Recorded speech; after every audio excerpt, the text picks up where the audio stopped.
Welcome back to the shop. I'm Rob, that's Jeff. And we're standing next to a big butcher block. This is a 36-inch by 120-inch maple butcher block made by Bally Block. I think are they in Pennsylvania or are they in Michigan? It says made in USA right here. They're a butcher block manufacturer, and our main plywood supplier, Fezenden Hall, sells these. So we were contacted by a kitchen designer, and her client needs a butcher block for their island. And we explain basically how much it would cost to build, or how much it would cost for us to purchase one, size it, finish the cuts, and install it. And that's what they went with. So we need to cut this now. Tip it first. Ready? Yeah. 1, 2, 3.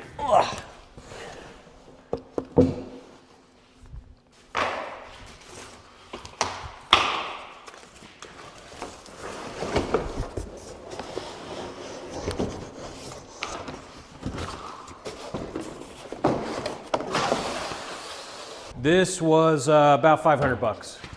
So for us to build this, 36 times 1.5 inches, so you're talking 10 by 3, that's 30, plus it would start out as 8/4, 60 board feet of maple, $300. Wait, well yeah, hard maple, that's about $300 of material, plus all the time for us to mill it, glue it, sand it, finish it. There's no way that we could ever produce this for that price. So I have my track saw set up. We love the track saw. This thing is great. We use it all the time. And if we didn't have the Striebig, that's how we'd be cutting this and trimming it to size. I got two fresh batteries in here, and we just want to trim off a little bit just to show you the difference between what a track saw can do and what the Striebig is going to be able to do. I know the finished dimension is about 9 inches off the edge, so we're going to just take off 2 inches, cut it really heavy, just so we have enough, to make our final cuts on the Striebig.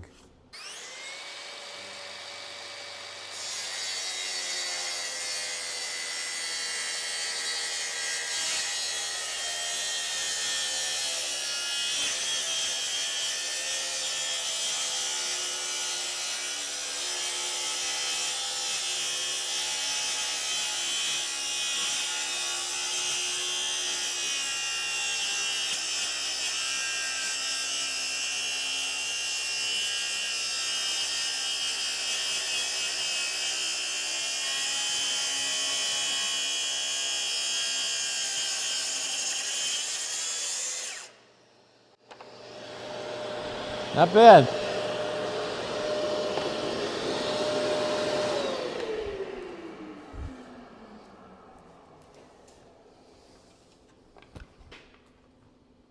I mean, if we didn't have another way to do it, it's going to take some sand in here on the edge to get those burn marks out.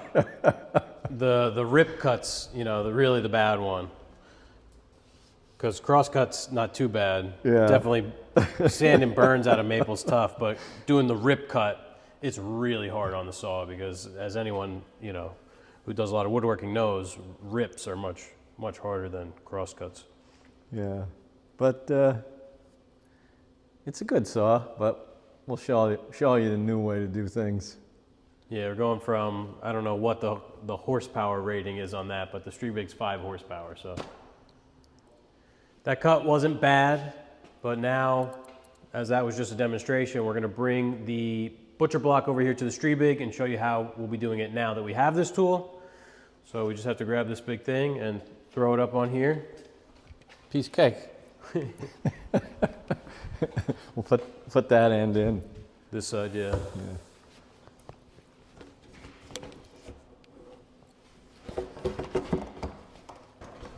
It's nice and sharp on the edges. Jiminy cricket. Let's put the bottom out because it's the bad side anyway.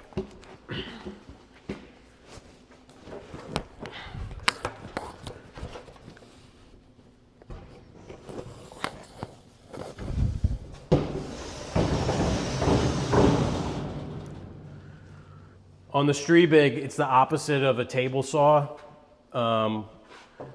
It's not the top, but it's the outside face is where you may have tear out, whereas on a table saw, the bottom side is where you may have tear out. So we put the bottom of the butcher block out. I'm a little out of breath from... I was wondering about that. I was like, how are you going to be able to That do thing that? was heavy. Yeah. How much do you think it weighs? I don't know, 250 pounds? It was a lot. It was cutting into my fingers. Yeah. Not if you had moving DexFit gloves. Not sponsored. So I think we've shown the Striebig a little bit before. Basically, we have our vertical cutting stations. You have 1, 2, 3, 4. So anywhere where there's that little red dot, you match up your red tab. So we're in this second cutting station, which is where the majority of the cutting on the Striebig happens. If you can make a cut in this position, this is where you want to do it, and you try and make everything right here. It's just the most efficient. So what we're going to do is we'll square up this end, and then we can set a stop and square up the other side. Then we'll have to make one rip cut, and then we'll have to make another rip cut because we want to cut off all these factory edges basically. So it's as easy as just taking, this is the side that was cut with the track saw, and you can see these little kerfs. That's where the blade is going to be. So, I mean, you could see how easy, you saw us carry this and how hard it was. This is how easy it moves on the Striebig. So let's see, we have plenty to work with, so we'll cut off, where's that snipe? There was some snipe on this top that we want to remove. I think maybe you got it, right? Yeah. So we'll cut off a couple inches. I hit dust collection and make the cut, or Rob's going to hit dust.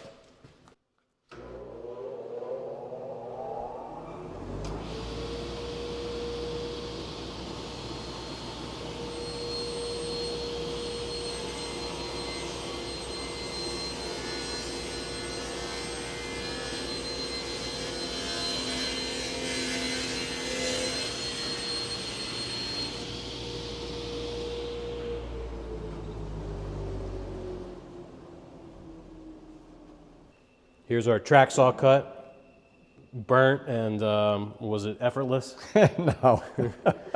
And there's the cut with the Striebig, and I mean literally no effort, and it's a glassy cut. This isn't a brand new blade either. Literally just all I could feel was the weight of the head, and that's it. So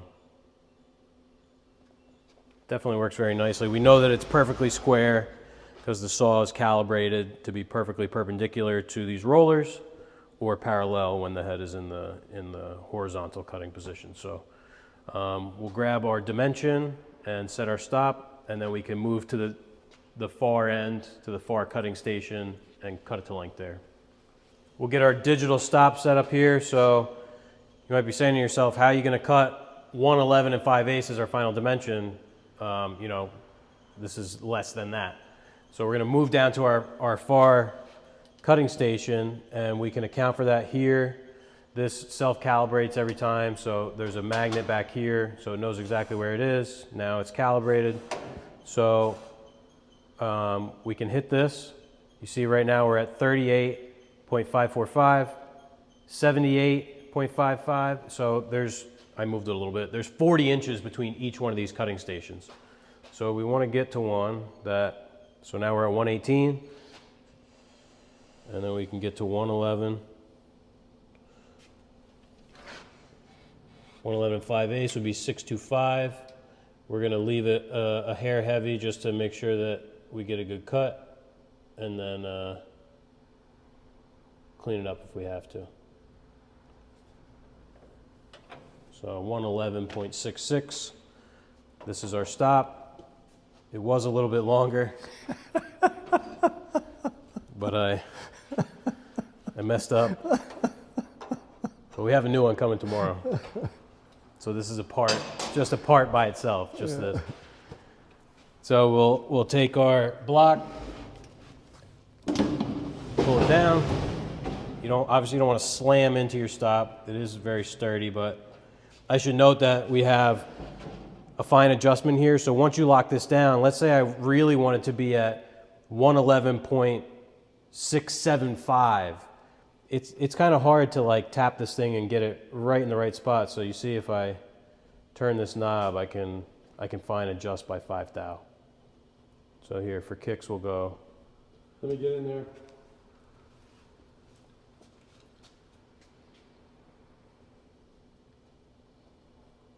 We'll go 111.675.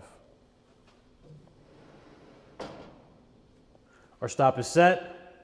And the saw is locked in here, so we need to unlock the saw and move it down to this last cutting station. We have a little over 120 inches of cutting capacity in terms of width. So I know that at 111, we're in this last station. So we line up these red marks and just lock it in. Now it can't move. We can hit dust collection, make the cut.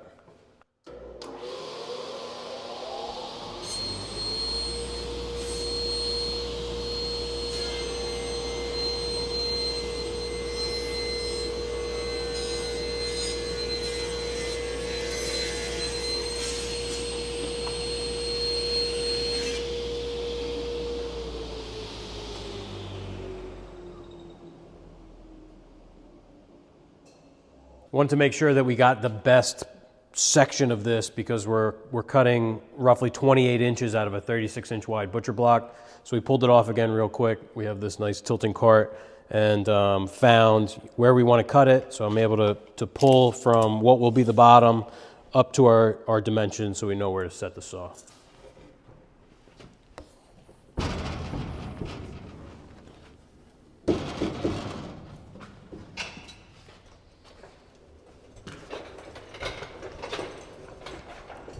Down here we have a little stop. So when you're doing I don't really call it a rip on a panel saw, we'll call it like a horizontal cut. You have your vertical cuts, which are typically cross cuts, and your horizontals, which are typically rips, but they're not always. So we have this little stop, and that'll stop this piece so that we can make this horizontal cut. And this is pretty cool in that when you can keep this up, and when you load a piece in, it'll actually come across and it'll pop back up. It's on a magnet. But a normal piece will just, a normal piece, not my hand, it'll go over the top of it and it won't stick it back down. So you can continue to make these horizontal cuts without having to reset it. We also have one here on our mid fence. So we can bring our piece down. Now we have something to bear against. We're gonna take the saw out of this horizontal cutting position so that we have, side to side movement. We're going to pull back on these and we can turn the head of the saw. So now we're in this horizontal cutting position. We want to go all the way down here.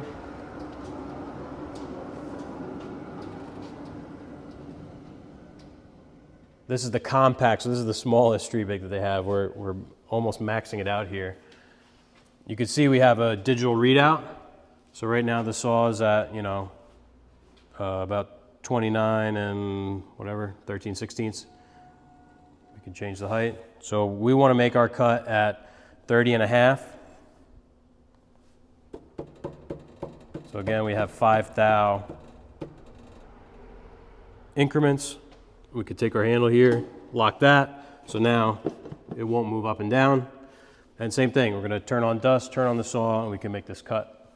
I will say that when you're working horizontally on the Striebig, you want to keep a shim in your pocket because this is going to want to pinch. We do have a riving knife, but if we have, 105 inches, we're all the way down here, of cut hanging back there, it's going to want to pinch. So we're going to stick this in midway through the cut and just let the cut open itself up. So.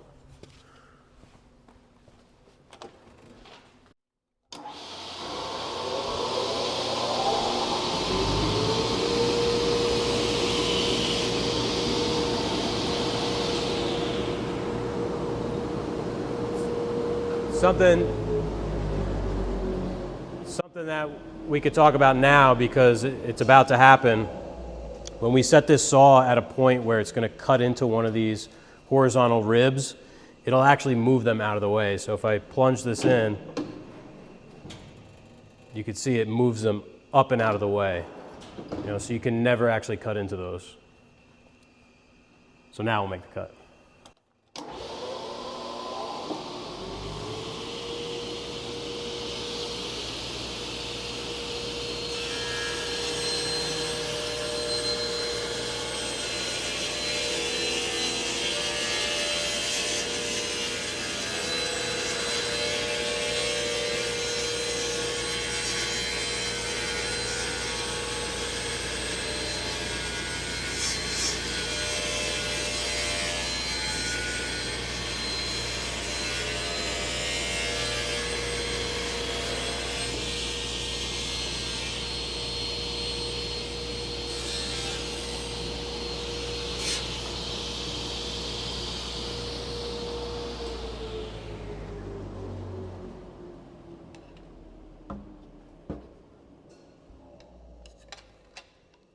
What we'll use this for, I don't know.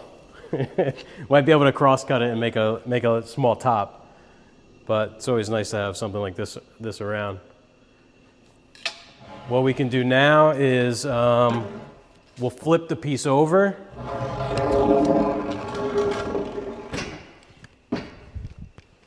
Rob and I will take the piece and we'll flip it over, and then we can set to our final dimension, cut that off, and we're all sized up. We'll just tip it out and... All right, with the good side out? Yeah. All right, like this. Got it? Yeah.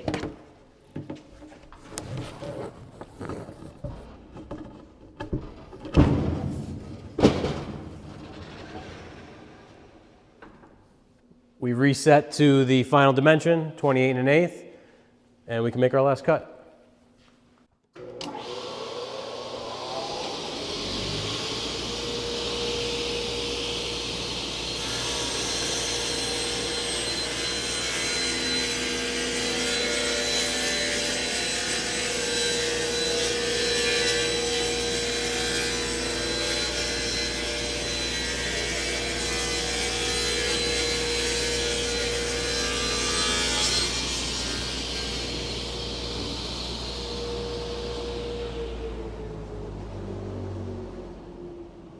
This is a great example of how it hinges open like that. So if you put your shim past the midpoint, you know, it's going to open up like this. So you can see we're touching down there and we're wide open over here. So we're not dancing around on the blade and, you know, putting burn marks into this piece.